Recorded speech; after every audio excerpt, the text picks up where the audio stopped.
O presidente Luiz Inácio Lula da Silva viaja à China entre 11 e 14 de abril. O presidente Lula pediu para encerrar a tramitação de um projeto de lei que visa regulamentar a mineração e a geração de energia elétrica em terras indígenas. Lewandowski, do Supremo Tribunal Federal, antecipa a aposentadoria para 11 de abril. Haddad se reúne com representantes do mercado financeiro para discutir o novo arcabouço e demandas dos setores. O RB Notícias da Rede Brasil está começando.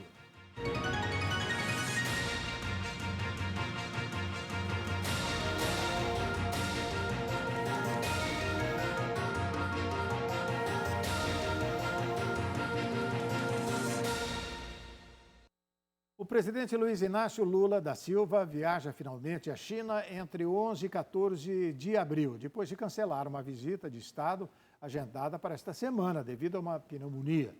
A informação foi confirmada por um porta-voz do Palácio do Planalto nesta sexta-feira. Nova data. O Palácio do Planalto confirmou nesta sexta-feira que o presidente Luiz Inácio Lula da Silva vai viajar à China entre 11 e 14 de abril. O petista de 77 anos cancelou no domingo sua visita oficial ao gigante asiático devido a uma broncopneumonia. Um porta-voz destacou que a agenda do presidente ainda deve ser confirmada. A viagem previa um encontro em Pequim com o presidente chinês Xi Jinping, com quem pretende estreitar as relações comerciais entre os dois países, além de discutir a guerra na Ucrânia. Ambos os líderes apresentaram propostas de paz para pôr fim ao conflito. Lula também planejava ir até Xangai e visitar o Banco de Desenvolvimento dos BRICS, o NDB, junto com Dilma Rousseff, que assumiu a presidência da instituição na semana passada. A China é o principal parceiro comercial do Brasil. No ano passado, o intercâmbio comercial entre os dois países superou a cifra de 150 bilhões de dólares, quase 800 bilhões de reais.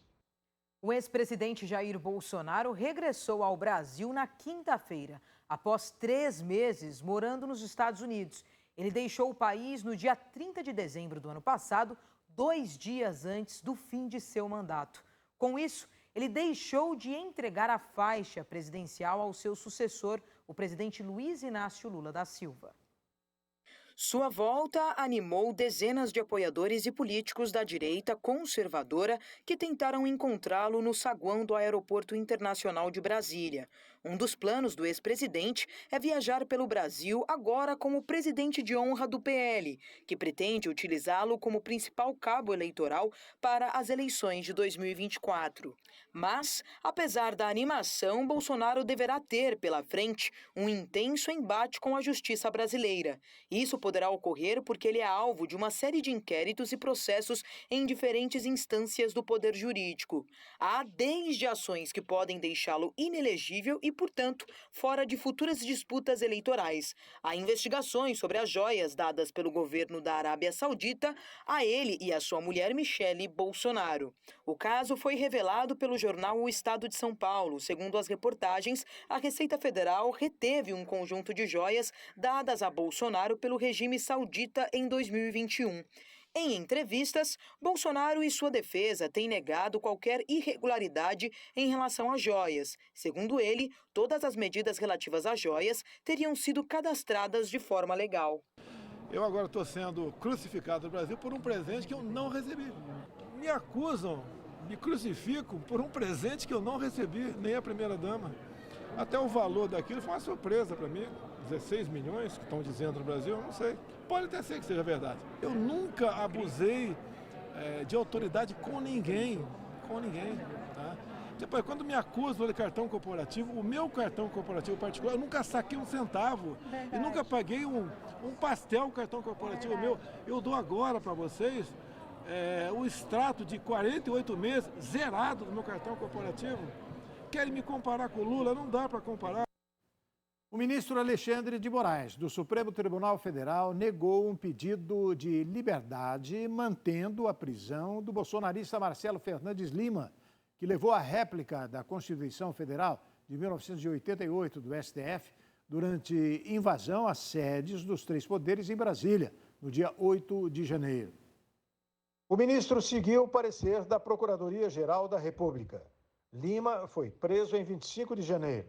Ele havia devolvido a réplica à PF no dia 12 daquele mês, 4 dias após os ataques na Praça dos Três Poderes. Mas inicialmente foi liberado, após prestar depoimento.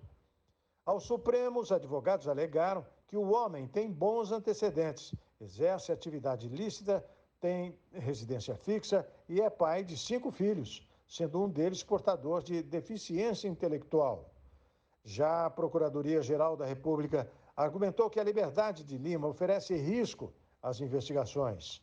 A réplica foi levada por bolsonaristas que invadiram o Supremo Tribunal Federal durante os atos golpistas de 8 de janeiro. No mesmo dia, fotos do suspeito com objeto nas mãos começaram a circular nas redes sociais. O ministro do Supremo, Ricardo Lewandowski, vai antecipar sua aposentadoria para o dia 11 de abril. O magistrado se aposentadoria compulsoriamente em 11 de maio, quando iria completar 75 anos. O magistrado ressaltou que seu sucessor deve ser uma pessoa que seja fiel à Constituição brasileira e deve estar apto a enfrentar as pressões que são exigidas na prática do ofício.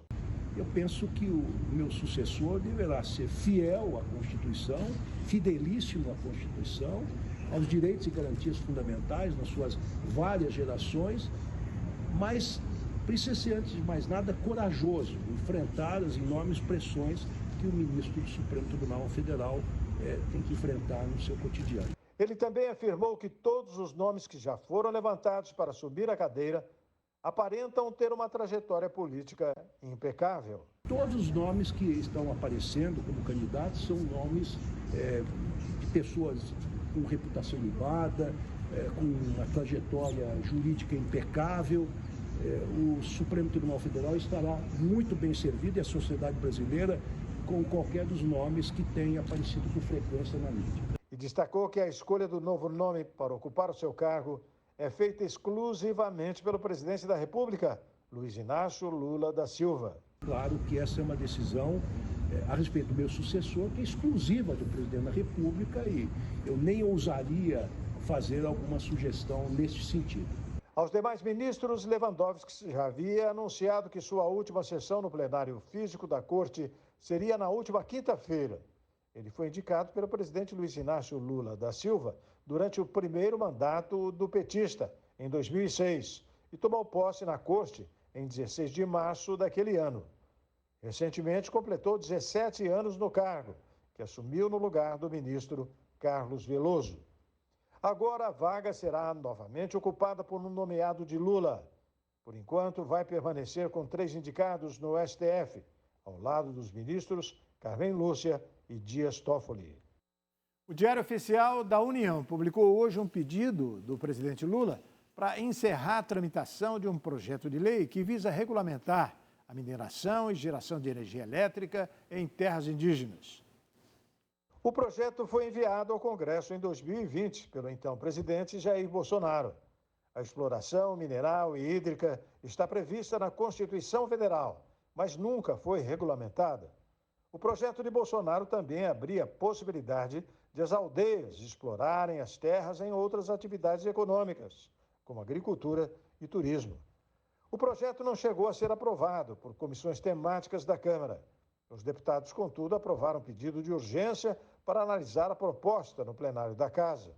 O Senado ainda teria que analisar o projeto. Agora, o atual presidente Luiz Inácio Lula da Silva enviou mensagem ao Congresso Nacional solicitando a retirada de tramitação do projeto de lei que visa regulamentar a mineração e a geração de energia elétrica em terras indígenas. O pedido vai para análise do presidente da Câmara, Arthur Lira, que poderá indeferir o pedido. Caso isso aconteça, cabe recurso. O ministro Fernando Haddad discute novo arcabouço com representantes do mercado financeiro. O RB Notícias volta daqui a pouquinho com essa e outras informações. Até já.